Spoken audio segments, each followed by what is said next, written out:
हरे कृष्णा. प्रेक्षक हो, आपले गीता जीवनीमध्ये स्वागत आहे. भगवद्गीता जशी आहे तशी, अध्याय 4, श्लोक क्रमांक 37. यथैधांसि समिद्धोऽग्निर् भस्मसात् कुरुतेऽर्जुन ज्ञानाग्निः सर्वकर्माणि भस्मसात् कुरुते तथा. भाषांतर: ज्याप्रमाणे प्रज्वलित अग्नी सरपण भस्मसात करून टाकतो, त्याचप्रमाणे हे अर्जुना, ज्ञानरूपी अग्नी सर्व प्राकृत कर्म बंधने भस्मसात करून टाकतो. तर प्रेक्षक हो, आपण आत्तापर्यंत पाहिलं की भगवान श्रीकृष्ण अर्जुनाला सांगतात की दिव्य ज्ञान घेतल्यानं तू कसा मोहात पडणार नाहीस. तसेच दिव्य ज्ञान घेऊन भक्ती केल्यानं मोठ्यातला मोठा पापीही भौतिक संघर्षातून कसा मुक्त होतो. आणि आज भगवंत सांगत आहेत की हे दिव्य ज्ञान घेतल्याने मनुष्य पाप आणि पुण्यकर्मांच्या फळांपासूनही कसा मुक्त होतो ते. तर प्रेक्षक हो, आपण पाहतो की आपण अग्नीमध्ये तूप टाकतो, पेट्रोल टाकलं, लाकूड टाकलं, कोणत्याही प्रकारचं इंधन टाकलं तर ते तत्काळ जळून भस्मसात होतं. किंवा लाकडाचे मोठमोठे ओंडके देखील अग्नीच्या एका ठिणगीने राखेमध्ये परिवर्तित होऊ शकतात.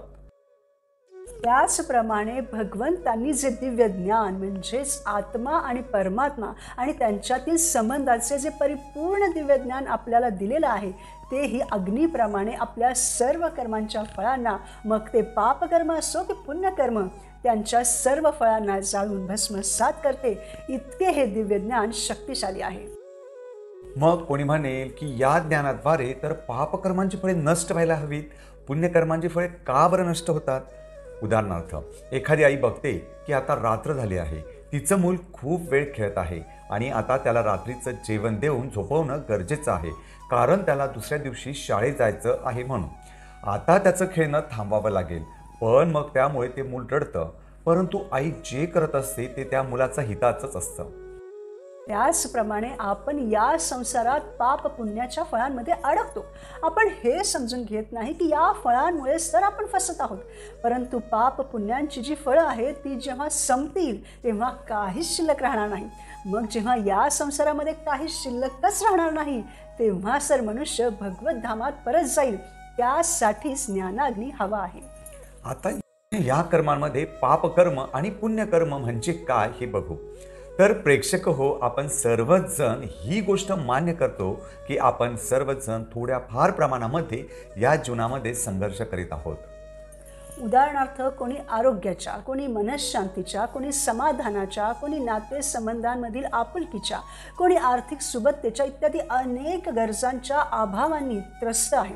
प्रत्येकाच्या जीवनामध्ये कमी जास्त प्रमाणामध्ये समस्या आहेत आणि प्रत्येक जण अनेक जन्मांपासून अशा अनेक समस्यांशी लढत आहे, झुंज देत आहे.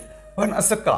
कारण आपण आपल्या आधीच्या जन्मांमध्ये आणि या जन्मामध्ये पापकर्मे केली आहेत, करत आहोत म्हणून. त्याचप्रमाणे आपण जे काही सुख भोगत आहोत, जसे की चांगली नोकरी मिळणं, उत्तम जीवनसाथी मिळणं, संतान प्राप्ती, आर्थिक सुबत्ता इत्यादी, हे सुद्धा आपण आधी केलेल्या पुण्यकर्मांची फळे असतात.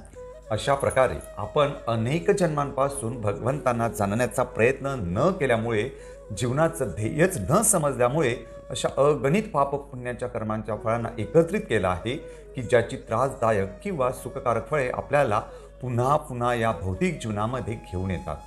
आणि मग आपण येथे येऊन आपले प्रारब्ध, अप्रारब्ध, कूट, बीज अशा सर्व प्रकारच्या कर्मांची फळे भोगत राहतो.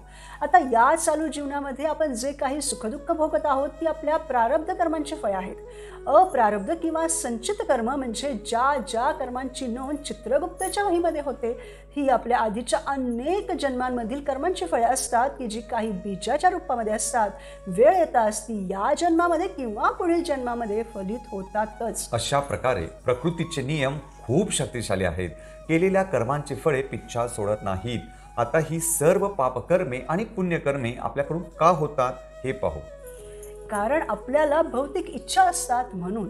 उदाहरणार्थ, आपण चांगलं बघू इच्छितो, चांगलं खाऊ इच्छितो, चांगलं स्पर्शू इच्छितो, चांगलं ऐकू इच्छितो. म्हणजे थोडक्यात आपण स्वतःला, स्वतःच्या कुटुंबियांना आनंद ठेवू इच्छितो आणि म्हणून आपण त्या इच्छा पूर्ण करण्यासाठी प्रयत्नशीलही असतो आणि म्हणून आपल्या हातून पाप किंवा पुण्यकर्मे घडतात. बरं, मग ही भौतिक इच्छा तरी का होते?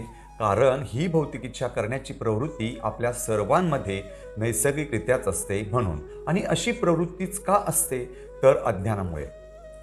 अशा प्रकारे जेव्हा जीव भगवंतांना शरण न जाता मायेच्या आहारी जातो तेव्हा माया त्याला अगोदर अविद्येमध्ये म्हणजेच अज्ञानामध्ये टाकते. त्याच्या प्रभावाने जीव त्याचे स्वरूप विसरून जातो आणि मग माया त्याच्यामध्ये बीज म्हणजे पाप करण्याची इच्छा टाकते. मग कूट म्हणजे पाप करण्याची प्रवृत्ती होते. मग तो पाप करतो, त्याला पाप करण्याची सवय लागते आणि मग तो कर्मफळांमध्ये अडकत जातो. पुन्हा पुन्हा या भौतिक जगतात संघर्ष करीत राहतो. यातून बाहेर पडण्यासाठी काय करावं तर कोणी म्हणेल यज्ञ करा, तपस्या करा, कोणी म्हणेल प्रायश्चित्त करा, पण याने ते पापकर्म संपत नाहीत. यावर परीक्षित महाराज म्हणतात की जंगलाला जर आग लागली तर सर्व जंगल जळून भस्मसात होतं, केवळ जमीन राहते. असं वाटतं की संपूर्ण जीवनच संपलं आहे. परंतु जमिनीच्या खाली मुळं तशीच असतात. थोडंसं पाणी मिळताच ती पुन्हा फलित होतात आणि झाडांमध्ये रूपांतरित होतात. त्याचप्रमाणे जोपर्यंत आपल्या जीवनामध्ये आपल्या हृदयामध्ये पाप करण्याचं बीज शिल्लक असेल ते जोपर्यंत संपणार नाही तोपर्यंत या जीवनात या भौतिक जगात पुन्हा पुन्हा यावं लागेल. मग ते बीज संपवण्यासाठी ते मुळासकट नष्ट करावं लागेल. त्यासाठी शुकदेव गोस्वामी एकच मार्ग सांगतात, तो म्हणजे भक्ती मार्ग. तरीही लोक असा विचार करतात की आपण पुण्यकर्म करायचं, पाप कर्म करायचं नाही, आपल्यासाठी तेच चांगलं आहे. परंतु पाप कर्म नाही केलं, पुण्यकर्म जरी केलं तरीही ते पुन्हा पुन्हा या भौतिक जगामध्ये येण्यासाठी स्वतःला तयार करत असतात. उदाहरणार्थ बरेच लोक इस्कॉनच्या लोकांना विचारतात की तुम्ही वृद्धाश्रम, अनाथाश्रम वगैरे का उघडत नाहीत, सारखे कृष्ण भक्ती करण्याबद्दलच का सांगत असतात. तर याचं हेच कारण आहे की प्रभुपादांनी लोकांना कधीही पुण्य कमवण्यासाठी प्रशिक्षण दिलं नाही. ते अनाथालय, वृद्धाश्रम खोलणं पुण्य मिळवण्याचंच कार्य आहे. या पुण्यामुळे मिळणारं फळ भोगण्यासाठी परत परत या भौतिक जगातच यावं लागेल. म्हणून पुण्य आणि पाप दोन्ही कर्मांची फळे भस्मसात करणं गरजेचं आहे. याचा अर्थ असा नाही की गरिबांना मदत करायची नाही. तर प्रभुपादांनी इस्कॉनमध्ये गरिबांना कृष्ण प्रसाद देऊन, कृष्ण भक्ती देऊन मदत करा असं सांगितलेलं आहे. कृष्ण प्रसाद खाल्ल्याने त्या मनुष्याचे केवळ पोटच भरणार नाही तर त्याच्या आत्म्याचंही कल्याण होईल. कारण जेव्हा आपण एखाद्या अनाथ मुलाला काही मदत करतो तेव्हा त्याची गरज तात्पुरती का होईना भागते, पण त्यामुळे त्याची तो अनाथ आहे ही भावना निघून जात नाही. आणि त्याच अनाथ मुलाने जर श्रीकृष्ण सर्वांचेच परमपिता आहे, ते त्याचेही पिता आहेत हे गुरूंकडून ऐकून स्वीकारलं तर त्यानंतर तो स्वतःला अनाथ समजणारच नाही आणि मग तो कृष्ण भक्त बनून या भवसागराला तरून जाऊ शकतो.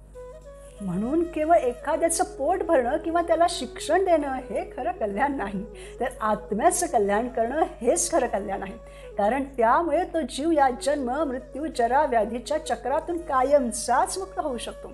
मग त्याला पुन्हा पोट भरण्याचा किंवा त्यासाठी शिक्षण घेण्याचा प्रश्नच उरत नाही. म्हणून प्रत्येकाने दिव्य ज्ञान घेतलं पाहिजे. आजचा समाज असं समजतो की ज्याच्याकडे धन नाही तो गरीब आहे, परंतु शास्त्रानुसार ज्याच्याकडे दिव्य ज्ञान नाही तो गरीब आहे.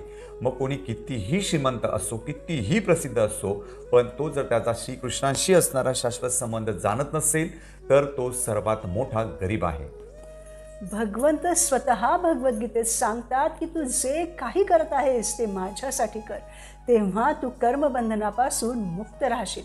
जरी एखाद्याने 10,000 भुकेल्यांना खाऊ घातलं पण ते अन्न जर कृष्ण प्रसाद नसेल तर त्याने केवळ पुण्य मिळेल, त्याचं फळ म्हणून पुन्हा या संसारात यावं लागेल.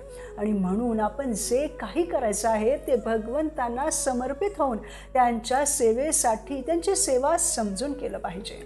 तसेच बरेच लोक जन्मोजन्मी पुण्यकर्म एकत्रित करीत असतात. त्यांना असं वाटतं की या पुण्यकर्मांमुळे त्यांना भविष्यामध्ये सुख मिळेल, परंतु ते हे विसरतात की ज्या भौतिक सुखासाठी ते पुण्यकर्म करीत आहेत ते कर्म त्यांना सुख भोगण्यासाठी का होईना पण या भौतिक जगामध्ये पुन्हा पुन्हा जन्म घेण्यासाठी बांधील करीत आहे. कारण ज्याप्रमाणे पापकर्म हे बंधनाचं कारण आहे त्याचप्रमाणे पुण्यकर्म देखील बंधनाचं कारण आहे. कारण पापकर्मांचं फळ आहे दुःख तर पुण्यकर्मांचं फळ आहे सुख. या कर्मांमुळेच आपण या भौतिक संसारामध्ये फसलेलो आहोत. म्हणून तर श्रीकृष्ण अर्जुनाला म्हणतात की हे अर्जुना तू कर्म कर, फळाची इच्छा करू नको, कारण फळच तर आपल्याला फसवतात. मग दुःख भोगण्यासाठी जर या भौतिक जगात यावं लागत असेल तर सुख भोगण्यासाठी सुद्धा पुन्हा याच भौतिक जगात यावं लागतं ना. आईच्या गर्भामध्ये अंधाऱ्या पिशवीत जीवजंतू चावा घेत असताना बेशुद्ध अवस्थेमध्ये 9 महिन्यांसाठी राहावं लागेल. जन्म घेतानाही आईला आणि बाळाला भयंकर वेदनांचा सामना करावा लागतो की त्यामध्ये जीव बेशुद्धच होतो. मग डॉक्टर पाठीवर मारून मारून त्याला शुद्धीवर आणतात. त्याचप्रमाणे मृत्यू देखील तेवढाच त्रासदायक असतो. एकाच वेळी 40,000 विंचू चावल्यावर जेवढ्या वेदना होतील तेवढ्या वेदना मृत्यूच्या वेळी होत असतात. मृत्यूबद्दल विचार करणं ही किती त्रासदायक आहे ना. तसेच आजारपण तर कोणीच इच्छित नाही, पण तेही प्रत्येकाला येतं.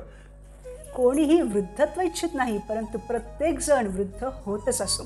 या सर्व गोष्टी खूपच कष्टदायक असतात. मग हा जन्म, मृत्यू, जरा, व्याधींचा असह्य संघर्षच जर आपल्याला मुळासकट नष्ट करायचा असेल तर काय केलं पाहिजे? त्यासाठी आपल्यामध्ये सर्वेश्वर भगवान श्रीकृष्णांबद्दल जे अज्ञान आहे तेच नष्ट करावे लागेल आणि त्यासाठीच आपण दिव्य ज्ञान घेणं अत्यावश्यक आहे. जेव्हा आपण एखाद्या प्रामाणिक भक्ताकडून, गुरूंकडून आत्मा, परमात्मा आणि त्यांच्यामधील संबंधाचं परिपूर्ण दिव्य ज्ञान स्वीकारू तेव्हा आपलं अज्ञान दूर होतं.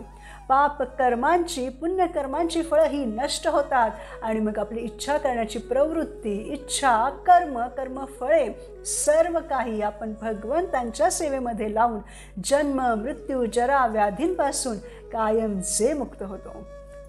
ही आहे ज्ञानरूपी अग्नी, ज्याने सर्व कर्मांची फळे भस्मसात होतात, नष्ट होतात, समूळ नाश पावतात.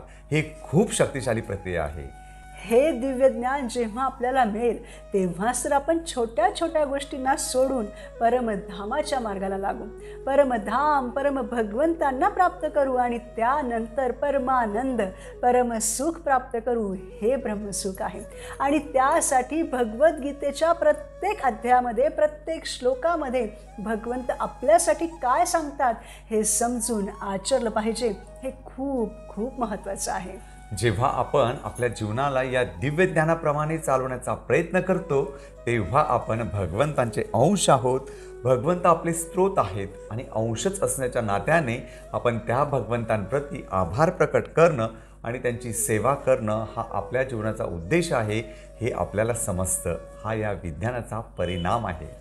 म्हणून प्रेक्षक हो, जीवनात आनंदी राहण्यासाठी आपण दिव्य ज्ञान प्राप्त करून स्वतःच्या स्वरूपस्थितीला जाणलं पाहिजे आणि तीव्रतेने भगवंतांची भक्ती करून पाप आणि पुण्यकर्मांच्या फळांना जाळून भस्मसात केलं पाहिजे. पुढील भागात आपण भगवद्गीतेच्या 4थ्या अध्यायातील पुढील श्लोकांवर मनन करू. दिव्य ज्ञान घेऊन पूर्णपणे ज्ञानी होऊयात आणि त्याप्रमाणे आचरण करून सर्व कर्मफळांपासून मुक्त होऊन भगवत धाम गाठूयात. धन्यवाद. हरे कृष्णा.